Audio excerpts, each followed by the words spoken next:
Les Celtics. Les Celtes. Les Verts. The Green Nation. Ça caille à Boston, hein. L'hiver est arrivé plus tôt que prévu. Ça va pas tip top hein, à Boston. Non, c'est pas ouf. Oh là là, ça y est, c'est la panique. Mais non, il faut juste qu'on fasse un point sur les Celtics. Beaucoup de gens qui ont demandé à ce qu'on parle de Boston parce qu'en ce moment, c'est vitef. Mais, avant ça, petit message à l'intention de tout le monde. Ouais, il y en a peut-être qu'on vu déjà hier sur les réseaux sociaux, peut-être. Tout à fait. Pour ceux qui ne sont pas au courant, les soirées Trash Talk sont de retour. Et il y en a notamment une à Paris ce dimanche 2 décembre. Un magnifique match entre deux équipes fort sympathiques. Deux équipes magnifiques. Enfin, surtout une. Surtout une, tout à fait. Ce sera donc un petit Lakers. Du violet et du jaune, du violet et du orange. Exactement. Dans tous les coins. Ça va se fristouiller. Bref, si on vous envoie ce message, c'est notamment pour ceux qui veulent le dimanche 2 décembre. La soirée Trash Talk aura donc lieu. Et ce soir, ouverture Lakers de la billetterie. Reçoit Suns. Tout à fait. Clair. Et ouverture de la billetterie ce soir. Donc n'hésitez 21h. pas à venir nous rejoindre. Ouais, clairement. Ça va être la grosse stuff. Qu'est-ce qu'on fait? On leur met le lien dans la description de la vidéo Ouais, ou quoi? on leur mettra le lien. Allez, allez. Comme ça, vous allez pouvoir vous faire plaisir. C'est bon? Allez. Donc, Ouais. tous les Parisiens et Parisiennes, vous venez, et ceux qui viennent d'ailleurs aussi, parce qu'on sait que vous êtes des amours. Ça, c'est noté. Mais tout de suite, on va devoir parler de nos amis, les Celtics. Au moment où nous tournons cette vidéo, nous sommes à 9 victoires pour 8 défaites. Ouais. Au bout d'un mois de compétition, Boston avec un bilan quasi équilibré, what the fuck. Au-delà même des résultats, il y a une C'est la méthode manière. qui n'est pas là. Mm.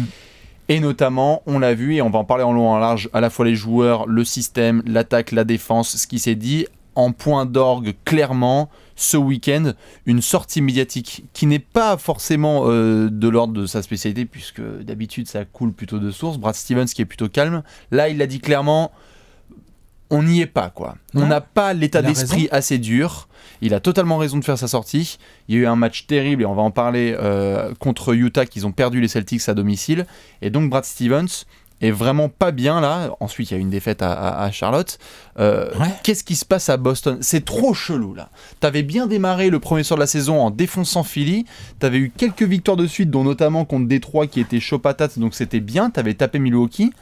Et là, depuis quelques rencontres, là, c'est Mais les montagnes russes du bordel. Depuis le début de saison, donc on peut dire une chose déjà, c'est que pas de panique non plus, Non. puisqu'il y a une chose qui est toujours là par rapport à la saison dernière, c'est la défense.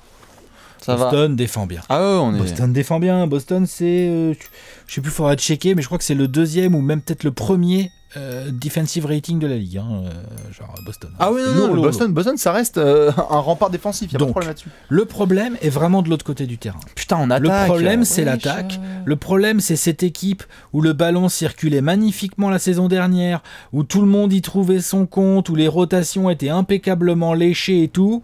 Là, cette année, à part Kyrie, qui a eu quelques matchs un peu en galère, Pur début de saison. quelques matchs Oh la galères vache. au tout début, puis après il s'est coupé les cheveux et ouais, terminé. Il a pris Bim. aussi la sauce défensivement, vous inquiétez Ouais. pas, on va tout dire. Non, bien mais en sûr. tout cas, Kyrie, clairement, dans ses responsabilités offensives, tu le vois là, Il il est est là. Il est là.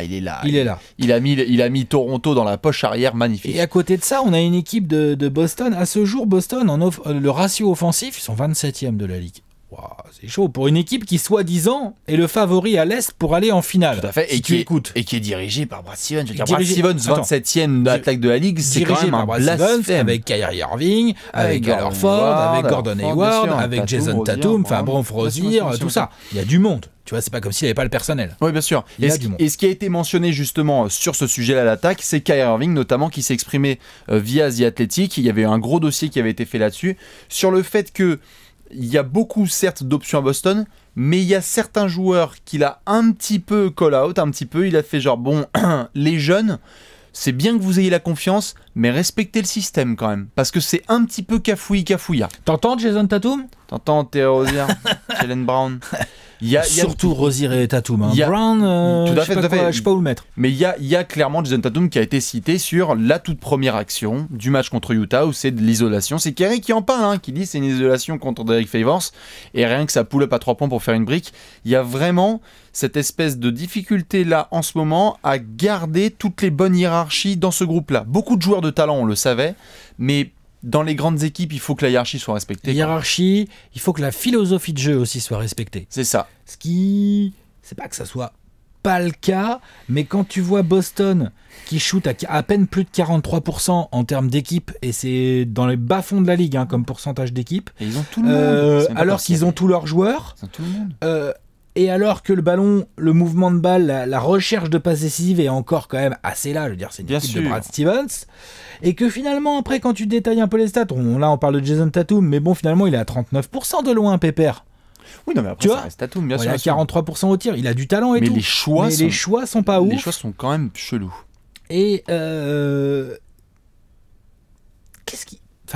qu'est-ce qui se passe? Parce que les minutes, c'est un peu les mêmes. Je pense qu'il y a une vraie question de responsabilité, clairement, Ouais. et de rôle. C'est-à-dire que normalement, Stevens gère tout ça, mais on l'a vu, on le sait. Kyrie étant numéro 1 en attaque, ça, il n'y a pas de problème. Il va l'avoir, il est capable de jouer sans le Pas de ballon. discussion. Et avec le ballon, il n'y a pas de discussion. D'accord. Alors Ford et Gordon Hayward, on peut dire ce qu'on veut. Ce qui est très bien avec eux dans leur approche globale du basket, c'est que ce sont des joueurs qui peuvent vivre sans le ballon. Oui. Donc alors Ford et Gordon Hayward, et on les a vus publiquement s'exprimer dessus, il n'y a pas de problème à ce que eux aient des statistiques moindres. Et puis, c'est des joueurs qui pensent au collectif d'abord. Tout à fait. Là où ça bloque un petit peu plus, c'est bon, Tatum est donc le deuxième meilleur marqueur en soi numériquement des Celtics, mais ce n'est pas qu'une question de chiffres, il y a les choix. Et il y a beaucoup de choix d'attaque où quand la balle tombe dans leurs mains, soit on ne la revoit C'est pas, un trou noir, le mec. soit à ce moment-là, le choix qui est pris est juste mauvais, quoi. Et ce qui était fou, ce sont notamment les derniers matchs. Je te propose justement de faire un petit rappel là-dessus, parce que on a eu donc, moi je vois notamment en point d'orgue, il y a une première défaite à Indiana. Il y avait un road trip de Boston, on le savait, il y avait 1, 2, 3, 4, il y avait 5 matchs en déplacement. Donc à Indiana, tu y vas, tu perds sur un gros shoot d'Oladipo, on en avait parlé, qui avait été absolument fabuleux. Ce qui s'est passé ensuite, c'est qu'à Denver, il y a donc un match perdu avec Jamal Murray qui prend feu. Là déjà, il y avait un petit peu de friction, notamment sur le fait que Kyrie avait pris la sauce et d'autres gars aussi. Marcus Smart, peut-être pas autant aussi bien défensivement. Rien que déjà, c'était une défaite où Boston est censé gagner ce match dans leur expérience, dans leur capacité à pouvoir bien terminer un match des deux côtés du terrain. Ouais. Mais le plus flippant, moi je trouve, c'est beaucoup de monde a regardé le match contre Toronto, qui est fabuleux parce que c'est les deux meilleures équipes de l'Est. Avec Magnifique Milwaukee. victoire contre des Raptors qui ont bien joué. Bien sûr. T'as un Kawhi qui est ouf, t'as le banc de Toronto qui fait le travail. Après, c'est une victoire avec Kyrie en feu. Et Kyrie est en feu, mais la victoire, certes, elle est là et elle est cochée, mais les choix en attaque. On s'est regardé avec plein de monde pendant la rencontre et on voyait des shoots tentés par Rozier et par Tatum où tu te dis, là c'est trop, j'ai envie de montrer ce dont je suis capable. Et ça ne marche pas dans le collectif de Stevens comme ça. Non. C'est pas possible. Et donc, il y a un vrai jeu qui doit avoir lieu là prochainement de hiérarchie, je pense, et surtout de remettre chacun à sa place parce que Kyrie, titré, Horford, expérience, ce sont les premiers à dire pour qu'une équipe aille loin, tout le monde doit respecter son rôle. Personne ne peut se permettre d'être au-dessus du collectif. C'est ce qu'on voit notamment, je pense qu'on peut en parler tout de suite, avec Golden State. Tu le vois bien en termes d'élite. Ouais. Dire Jordan Bell va pas commencer à se prendre pour KD. Non.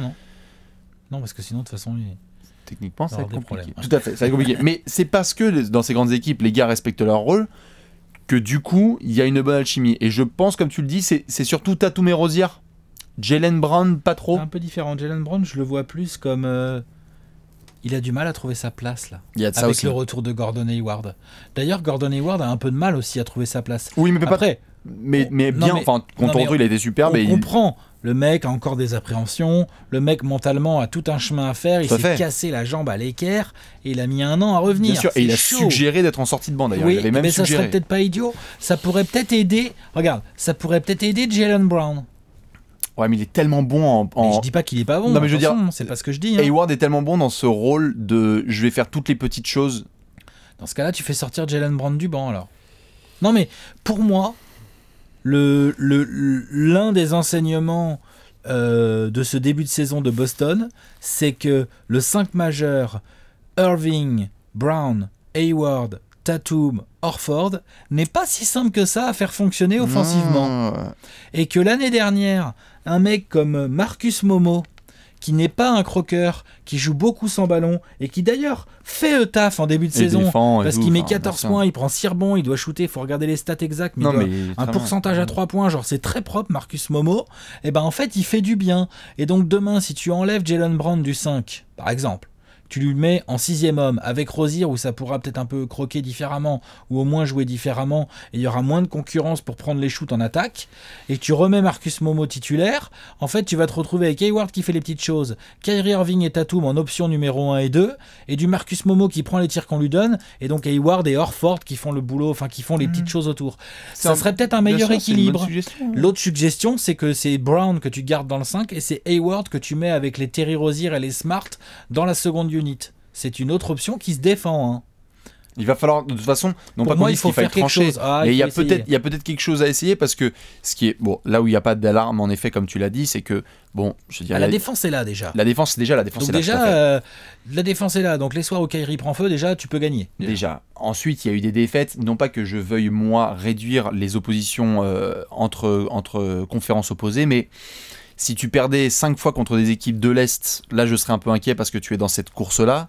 Que tu ailles perdre à Utah, à Portland. Utah, c'était chez eux. Hein. C'était à Boston, hein, je crois. Si je dis pas de Et conneries. il y a une défaite à Utah. Il y a une défaite à Utah et contre deux fois Utah. contre Utah Oui. déjà, t'as raison. Si tu perds à et Utah. pas un grand Utah. Enfin, je veux dire, Non, Utah bien sûr. fait pas. On en parlera peut-être un moment, Tout à mais fait. Utah fait pas un début de saison. Mais si incroyable. tu perds à Denver, à Utah et à Portland, je veux dire, c'est pas non seulement c'est pas la Ça arrive honte, à des gens. ça arrive à beaucoup de gens, et en plus, tu n'es pas dans une dynamique où tu vas rencontrer, non, sans vouloir manquer de respect aux fans de ces équipes, c'est pas des équipes que tu as envie de rencontrer en juin, puisque c'est ton objectif. Moi, ce qui m'inquiète, c'est plutôt le mindset, et c'est ça dont parlait Brad Stevens, c'est que tu gagnes ce match contre Toronto, et quand on est sorti de là, le samedi, on en parlait à la séance Ça y est, dédicace à Boston l'ancien, on s'est disait putain, lancé. ça c'est un match où c'est limite, je pense, le meilleur match de Gordon Hayward de sa saison, c'est le meilleur match de Kyrie Irving depuis qu'il est arrivé à Boston. Ouais, et de Boston. Et de aussi. Boston, Cette même saison, globalement, à cette saison, c'est le meilleur. Hein. oui, défensivement, ils ont montré de meilleures soirées quand même, parce qu'ils passent vraiment pas loin de la défaite. Hein. Ouais, Heureusement que Kyrie Toronto est joue bien en face. Bien hein. sûr, bien sûr, Et mais Kawhi, il fait un match. Hein, oui, de bien toute sûr, bien façon. sûr. Mais il y a eu des matchs où ils étaient un peu plus, je trouvais, impressionnants. Contre Détroit, il y en a eu certains où c'était vraiment Ok. genre, ok, là, il n'y a pas trop de discussion. Ok, ouais. Ou même- Le premier contre Philly, là. Oui, et même contre Milwaukee. Contre Milwaukee, c'est gagné. Bon, je veux dire, c'est le Boston auquel on peut s'attendre. Moi, c'est surtout le match contre Utah le lendemain et qui a été suivi par Charlotte. C'est-à-dire que tu bats Toronto, tu reçois Utah qui, comme tu as dit, n'est pas en grande forme. Putain, et tu te vautres complètement offensivement. Ouais, c'est chaud. Ils ont mis quoi 86 points 88 points 86 points. Ouais. 98, 86 pour Utah. Ouais. Non, c'est pas possible. Ah non, c'est pas possible. C'est pas possible. Trop de montagnes russes, pas de vraie semaine complète de Boston Celtics basketball où tu peux enchaîner. Et ça s'est terminé à Charlotte avec Du coup, une mixtape de Kemba Walker. Ça manque de certitude. Ouais. Et du coup, la rotation de Brad Stevens, du coup, on envoie un Brad Stevens qui commence à se poser des questions. Parce qu'en fait, on a Kyrie Irving qui joue 32-33 minutes. Tatum doit jouer à peu près la même chose. Ensuite, on a Al Horford, 28-29 minutes. Ensuite, on a Brown. Marcus Brown, il doit Smart, avoir ses Jalen 27-28 Brown, ouais, minutes. Marcus Smart, Hayward aussi a bien ses sûr, bien sûr, 27-28 minutes. Et après, on a les Rozier, les Smart qui doivent avoir entre 20 et 25 minutes par match. Mm. Plutôt 25 d'ailleurs. Donc ça fait déjà 7 joueurs avec des temps de jeu assez conséquents. Donc il faut qu'ils soient performants. Bien sûr. C'est ça le truc. Et j'ai pas dit Marcus Momo là-dedans, je sais pas combien il joue, mais il doit bien Non, jouer bien 20 sûr. et quelques minutes. Oui, lui, bien sûr, bien sûr. Faut juste essayer de trouver un. Aaron Baines aussi. Tout à fait. Il faut essayer de trouver une sorte de déclic. Parce que un des sujets qui avait été notamment mentionné, et beaucoup de fans de Boston notamment en discutaient sur le fait qu'un Kyrie Irving, par exemple, quand tu le regardes, offensivement ça va, il y a eu beaucoup de trous d'air aussi. Et certains fans peuvent mal prendre le fait que lui puisse se permettre de l'ouvrir en se prenant quand même certaines performances sur la gueule derrière. Bien sûr, bah, Donc on l'a dit, globalement, la défense de Boston va, mais est-ce que Kyrie, est-ce que ce serait pas alors fort un petit peu de taper du poing sur la table, quoi? Pourquoi C'est pas, lui mais le. C'est pas le genre. Hein. Non, mais c'est En lui. interne alors. C'est lui. Oui, en interne. Mais c'est lui, je pense, le vrai patron identitaire et remettre des Défensif, claques en dans tout cas, la ça, c'est gueule des sûr. jeunes. Ouais. Le plus compliqué, ça va être vraiment sur cette histoire, et c'est là où j'en viens. On en avait parlé avec certains sur Le trio Hayward, Brown, Tatum, non? le trio Hayward, Brown, Tatum, et sur notamment l'évolution de Jason Tatum qui. Ça fait 1 an qu'on se touche sur lui parce son qu'il a talent un est talent indéniable. suprême, évidemment. Talent mais- indéniable. Mais peut-être qu'il doit être. Peut-être qu'il aurait pas dû bosser doit avec être Kobe patient. cet été. Hein. Peut-être qu'il doit pas bosser avec Kobe cet été. D'ailleurs, bien joué la matrice Kobe, de lui faire comprendre qu'il faut prendre que des shoots à 3 points avec le pied sur la ligne. Non, mais sérieux, franchement. Non, mais c'est juste cette espèce de. Il faudrait peut-être prendre Tatum un petit peu de côté en soi et lui dire là, pour qu'on aille loin, tu peux pas être tout de suite Kobe, quoi. Non. Et c'est chiant parce qu'il y a des joueurs qui ont envie d'être tout de suite très très bons. Et tu vois des copains dans d'autres de ta cuvée de draft qui sont très très bons. Mais peut-être que Tatum doit prendre un exemple, qui a un exemple à la con. Hein. On en avait parlé notamment sur Twitter ce week-end. Je pense que tu avais vu passer ça, notamment sur le côté Kawhi Leonard à San Antonio, qui avait démarré, qui lui voulait très tôt être très bon, mais qui a compris l'équipe dans laquelle il était. Après, et que le succès collectif, je vais te laisser y venir après parce qu'évidemment il y a plein de choses à prendre en compte, mais qui avait des All-Stars devant lui, oui, des Hall of Famers. Et des Hall of Famers même, et qui donc a patienté pour avoir son tour. Après, quand tu arrives dans une équipe où il y a des mecs qui ont déjà gagné 4 bagues ensemble, 3, pardon, oui. ensemble, et que c'est des futurs Hall of Famers, et que le coach est un futur Hall of Famer. Le coach est un futur Hall of Famer, qu'il y a un... Tu vois, peut-être que Tatum dans cette équipe-là aurait fait une Kawhi Leonard. Peut-être, bien sûr. Peut-être que Kawhi Leonard dans ce Boston-là aurait pas évolué de la même manière. L'environnement joue beaucoup. Je dis pas que l'environnement de Boston n'est pas bon. Je dis qu'il est un peu moins. Waouh, quand t'es un jeune, t'arrives, il y a Tim Duncan à l'entraînement, il y a Manu Ginobili, il y a Tony Parker. Bien sûr, mais Greg Popovich. Mais Kyrie Irving, c'est pas pareil. Je ne dis pas que c'est pas. Je dis pas que c'est pas. Je dis pas que c'est pareil. Je dis simplement que le mec, quand même, pour ce qui est des finales NBA et de savoir ce qu'il faut faire pour y arriver quand t'es revenu de 3-1. Mais le leadership de Kyrie, moi, bien sûr. Je suis sceptique. Je pense que offensivement, Kyrie, même s'il fait ses stats et qu'il est capable de coups de chaud incroyables, on le sait, Kyrie Irving est un attaquant incroyable. Mais je pense que son leadership y est aussi pour beaucoup dans la hiérarchie offensive et dans ce qui se passe dans ces Boston qui a des choix moins bons, des tirs qui rentrent moins et qui se retrouvent avec l'une des moins bonnes attaques de la ligue. C'est quoi ces conneries, tu vois? On nous aurait dit ça il y a un mois, on aurait fait genre vas-y arrête s'il te plaît, tu vois. Non, c'est sûr. Tu vois. Non, bien sûr. Après, un autre exemple qui a comme ça, si San Antonio peut être considéré comme trop gros, dans l'évolution typique d'ailier comme ça qu'on a vu qui sont montés au fur et à mesure, Paul George a aussi attendu gentiment son tour à Indiana. C'est vrai. En ayant des tartes pourtant de la part de David West et de Roy Hibbert et de Frank Vogel, qui n'étaient pas non plus mais c'est des plus gros leaders, je pense. Et donc ça soulève des questions. Enfin, je veux dire, ça peut soulever des questions. De Kyrie. Ça peut sur soulever la des questions. faculté de Al Horford à s'imposer dans le vestiaire.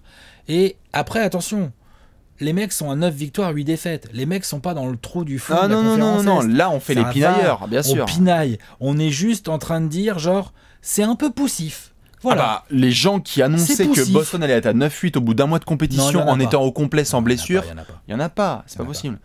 Et ça nous mène notamment à un autre sujet. Enfin, vas-y, je te laisse. Je finis juste. T'es d'accord avec moi? Cette équipe n'a pas une gueule d'équipe qui va dominer l'Est. Là actuellement, mais pour après on sait que pour l'instant. oui tout à fait en deux matchs ça peut être réglé. On les a déjà vu jouer les Raptors, les Bucks, les Pacers et par exemple les Pacers. Les Pacers, eux, quand Oladipo est pas dedans et Oladipo est blessé là et en plus fait pas un début de saison incroyable statistiquement parlant, mais ils gagnent des matchs quand même. Non, ça gagne tout à fait.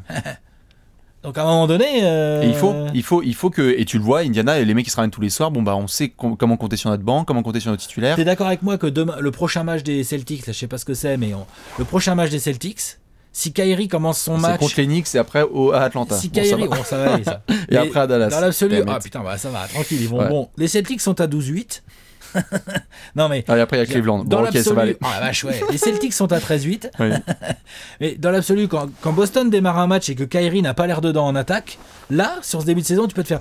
Oula, ça va être dur pour eux. Tu vois? Tout de suite. T'as l'impression qu'il faut un Kyrie en feu, quoi. On est exigeant aussi parce qu'on les attend loin. Bah, parce qu'ils ont gagné 55 wins l'année dernière avec un... Et que LeBron n'est plus là, et que maintenant il faut prendre le spot sur le trône de l'Est, quoi. Bah oui, c'est pas le cas. Pour l'instant, c'est pas le cas. C'est pas le cas. Et ça nous mène d'ailleurs à un sujet dont j'avais parlé avec pas mal de monde, et je veux bien ta réponse là-dessus, c'est évidemment... trade deadline qui arrive gentiment en février. Terry Rozier.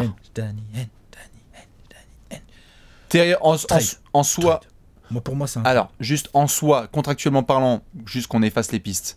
Kyrie Irving, c'est bon, on touche pas. Al Horford, on ne touche pas. Marcus Morris va être agent libre à la fin de la saison. Ouais. Terry Rozier. Terry Rozier a clairement dit que là, c'était un peu relou. Et tu sens qu'il est pas bien. Terry Rozier, en plus, il va se la jouer fourgon de la Brinks, tout ça. Il va vouloir plein de pognon, je suis sûr. Ça me rappelle quelqu'un. Je suis sûr, il va vouloir faire ça. Je vois plus Marcus Momo potentiellement dire ouais, tu me donnes 10 millions, allez, c'est bien, je les prends, tu vois. Oui, bien sûr, bien sûr. Terry Rozier, je le vois bien, genre, ouais, tu crois quoi avec tes 18 millions, je vaux 25. Est-ce que Danny Ainge serait capable de dégoupiller là? Pour récupérer quoi en plus? Alors, parce qu'avec Terry Rozier, qu'est-ce que tu récupères? C'est une bonne question. Déjà, est-ce que tu le gardes? Je pense qu'il y a beaucoup de monde qui veut évidemment que Terry Rozier reste, mais est-ce que Danny Ainge va vouloir, tu vois? Mais est-ce que Danny Ainge va se dire, un peu, il y a eu d'autres cas à Boston, hein. Est-ce que Danny Ainge va se dire, attends, ce mec-là va falloir que je lui file combien pour le garder après à la fin de l'année, tu vois? Isaiah, Avery Bradley. Tu vois? Moi, je dis que la probabilité de trade de Terry Rozier existe vraiment. Elle existe vraiment. Elle existe vraiment, elle est assez élevée. Et je pense qu'il y a des équipes qui pourraient donner un joueur pas trop dégueu avec un pic de draft contre Terry Rozier. Des équipes qui joueraient par exemple dans l'Arizona ou des choses comme ça. Non mais allez-y, appelez Alex. Et tu sais quoi? Je pense que Danny Ainge, là, il est en capacité avec Terry Rozier avec les cons qu'il y a chez vous là, d'entuber les Suns, mais grave. C'est tout à fait possible, vraiment, j'y crois. Après, il faut voir quel joueur, quel pic de draft, tout ça. Mais les Suns n'ont pas de meneur. Les Suns ont exprimé, il y a déjà eu des rumeurs avec Terry Rozier et tout. Enfin, tu vois, il y a déjà eu un peu de background. Tu veux refiler un Maurice ? Possible. Je sais que les gens vont dire que je fous les Suns dans chaque vidéo, mais le truc, c'est que c'est vrai qu'ils sont candidats là, les Suns. Ils sont candidats. Il n'y a pas que. Il n'y a pas que. Bien sûr, il y a d'autres franchises. Je pense que le Magic est candidat aussi. Ah bah bien sûr. Le Magic est grave candidat. Le Magic, DJ Augustin en meneur titulaire. Je pense qu'un petit Terry Rozier, il dirait pas non. Le Magic a potentiellement des joueurs à fourguer. Bien sûr, mais même en soi, même s'ils veulent absolument éviter tout business ensemble, surveiller Brooklyn aussi. Enfin, il y a des franchises comme ça qui sont... Brooklyn, c'est un peu moins le poste faible. C'est un peu moins le poste faible, mais s'ils ont besoin dans l'absolu, ouais. d'injecter du talent, et pas sûr qu'ils veulent mettre de blindes sur D'Angelo Russell. Après, t'as d'autres équipes qui peuvent venir sur le terrain. Bien sûr. Genre, je sais pas, j'ai entendu dire que les Nuggets aimeraient rajouter une rotation sur leur ligne arrière. Les Nuggets, faut voir ce qu'ils ont affilé. Hein. Mais non, mais tu vois... Thomas. Le retour, ça serait énorme. Ça serait beau. Non mais donc je veux dire, il y a quelques équipes. C'est aussi pour ça que je pense que voir Danny Ainge trader Terry Rozier n'est pas quelque chose d'impossible, parce que je pense que si Danny Ainge commence à prendre son téléphone et à faire allô les gars, bah alors comment ça va bien là, Denver et tout. Alors comme ça, vous voulez renforcer vos lignes arrière, vous savez que moi j'ai le petit Terry Rozier, padadi, balala. Je suis sûr qu'il va trouver des offres honnêtes. Après, est-ce qu'il les acceptera? Bon, ça c'est autre chose. Mais franchement.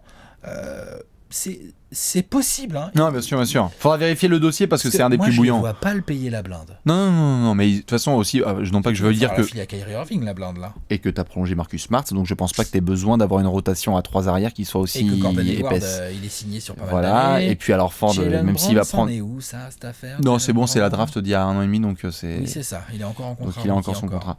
Juste le programme, pour calmer un petit peu la dose. Vous inquiétez pas les fans de Boston. Il y a ce qu'on appelle le mois à venir.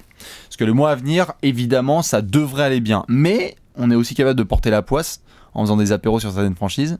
Donc faut faire gaffe. Alex, t'es prêt? Tu me dis? Pas de quoi tu parles. Tu joues chez les Knicks. Tu gagnes. Tu vas à Atlanta. C'est tendu. Non, tu gagnes. C'est tendu. Non, mais tu gagnes. Tu vas à Dallas. Tu te fais mener de 15 points et Atlanta, tu mets l'équipe C. Alex, tu vas à Dallas. Dallas, tu peux perdre ça. Si t'attaques pas bien, tu perds à Dallas. En plus, l'année dernière, ils avaient galéré à Dallas. Non, si t'attaques pas bien, tu perds. Tu vas à New Orleans. Tu perds. Tu joues contre Cleveland. Tu gagnes. Tu vas à Minnesota. Ouais, tu gagnes. Tu joues contre les Knicks. Tu gagnes. À Chicago. Tu gagnes. Contre les Pélicans. Ah, tu perds. À Washington. Tu gagnes. Il m'en reste que 3. Tu joues contre les Hawks. Tu gagnes. À Détroit. Tu gagnes. Et le 20 décembre, tu joues contre les Suns. Tu gagnes. Ouais, donc ça va, dis donc. Donc ça va, tu vois, je veux dire, là, dans ce que je t'ai dit, t'as 2 fois Atlanta, 1 fois Phoenix, 2 fois les Knicks, Cleveland, Dallas. Ouais, non, il faut gagner des matchs, là. Hein. Là, faut gagner des matchs. Mais ce qui fait chier juste, c'est que moi, très personnellement... Après, c'est quoi le mois de janvier, là? Ça va être bien. Ça va être violent, non, ça va être bien, ouais. Non, c'est nickel. Ouais, puis la fin d'année, on verra. Mais non, mais moi, ce qui me fait chier, en fait, si je mentionne le programme notamment, c'est que ce qui m'embête, entre guillemets, c'est que Boston peut faire là une série de 10 victoires de suite. Mais c'est pas là-dessus que moi, je vais les juger. C'est sur comment ils vont jouer, sur la manière. Comment tu vas jouer? Qu'est-ce qui va se passer? Et contre qui aussi tu joues? Parce que mettre une pilée à Atlanta et Phoenix et les Knicks, très bien. Mais quand tu vas jouer le 25 décembre contre les Sixers ou à Houston le 28 décembre et qu'après tu vas devoir rejouer les Bucks ou les Pacers, c'est contre les gros qu'on attend Boston. Ouais. C'est pas pour aller défoncer les petites équipes sur le mois à venir. Donc je sais pas si vraiment on peut attendre Boston là sur les prochaines semaines. On va regarder. Faut qu'ils les gagnent, quoi. Oui, mais voilà. Par contre, s'ils commencent à pas les gagner, si là tu remontes pas au classement et que tu continues à faire du boudin, on va avoir la discussion. Franchement, allez-y quoi, merde. LeBron n'est plus là quoi. Ouais, il y a Yanis maintenant. Ouais, et Kawhi, mais bon merde. Enfin, je veux dire dans les pronostics, on avait mis Boston tout en haut quoi. Ouais, en tête, en premier mois de l'Est. Brad, ressaisis-toi mon gars. crois que c'est l'effectif le plus deep de la ligue, non? Oui. Bah, quand ça va cliquer, tu vas voir. Quand les Suns et les Hawks, on va prendre tarif. Dans tous les cas, la Celtics Nation, ne paniquez pas, bien évidemment. Ça s'appelle juste un début de saison. Il faut du mieux là. La défense c'est bien, l'attaque on attend beaucoup mieux. Beaucoup mieux. Beaucoup mieux, clairement. Et on se retrouve bientôt pour voir ce que ça va donner d'ici un mois et demi. Faites gaffe, on vous a l'œil. À la prochaine. Ciao.